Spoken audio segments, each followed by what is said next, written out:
ध्रुव राठी की स्क्रिप्ट को लिखने वालों उनके उनके साथ बड़ा मजाक हो गया।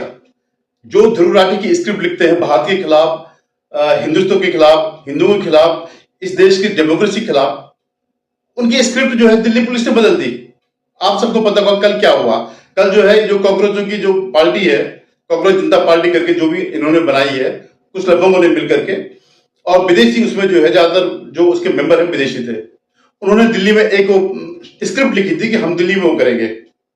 जो भारत में आजकल पर्चे लीक हो रहे हैं एग्जाम के, जो कुछ भी ये सब चल रहा है उसके खिलाफ हम आंदोलन करेंगे और जंतर मंतर पे धरना देंगे। और जो स्क्रिप्ट है उसके बाद भी है कि हम इसके लिए परमिशन भी नहीं लेंगे, और हम बगैर परमिशन के वहां पे धरना करेंगे। तो इसका मतलब सीधा यह था कि सरकार हमें गिरफ्तार करेगी और हम जो है उसके बाद हम जेल जाएंगे और एक बड़ा क्रांतिकारी आंदोलन हो जाएगा। लेकिन ऐसा कुछ नहीं हुआ।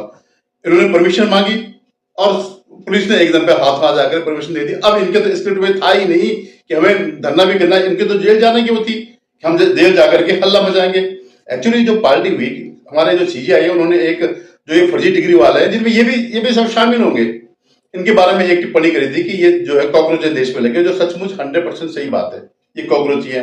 और रातों रात जो है केजरीवाल के जो ये पुराने चेले हैं उन्होंने एक पार्टी खड़ी कर दी ऑनलाइन, और उसके फॉलोअर बन गए और पार्टी बन गई।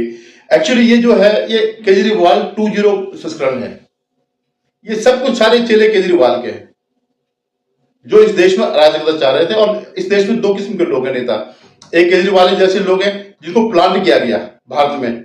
आप देखो मेगा चाचा देना, ये सब देना, एनजीओ देना, फोर्ड फाउंडेशन से फंडिंग करना। और दूसरे राहुल गांधी जैसे लोग हैं जिनकी फॉलोइंग, जिनके फॉलोअर्स हैं, और उनके थ्रू जो है देश में अराजकता फैलाना। जैसे राहुल गांधी कहते हैं मैं 1 साल में जो है सत्ता बदल जाएगी, कैसे बदलेगी ये पता नहीं, तो वो मैं इस तरफ बाद में बताऊंगा। लेकिन जो है अब ये जो है चले गए साहब, ये उनका जाओ धरना दो, हमने मना कब किया, आपने परमिशन मांगी हमने दे दी। ऐसा कोई प्लान था ही नहीं।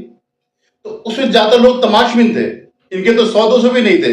बाकी जो है तमाशबीन थे, यूट्यूबर्स थे, मीडिया के लोग थे, और जो आजकल ये रील वील बनाते हैं जो है अपने को इन्फ्लुएंसर कहते हैं, वो लोग थे। ये लोग कहीं थे ही नहीं। अब भाई साहब को जो है इन्होंने तो कभी संघर्ष किया नहीं, ये तो बन रहे सीधा क्रांतिकारी, हम फांसी फंदे में छूट जाएंगे। लेकिन गर्मी लग गई साहब। फिर एक बुजुर्ग आदमी को जो है वो जो अभिजीत दीपिका है उसमें पंखा कर रहा था। आप सोचिए ये क्रांति करेंगे जिनको जो है वो गर्मी जो है लग रही थी और जो है सहन नहीं हो रही थी। तो जो अभिजीत दीपिका जो है वो तो चले गया, इनकी 5 बजे तक की परमिशन थी, 3 बजे छोड़ के चले गया वहां कि मुझे अपने माँ बाप से मिलने जाना है। अब यहाँ पे पता चलता है कि ये क्रांति करने आए थे, माँ बाप से मिलने आए थे, या गर्मी नहीं सहन कर पाए थे।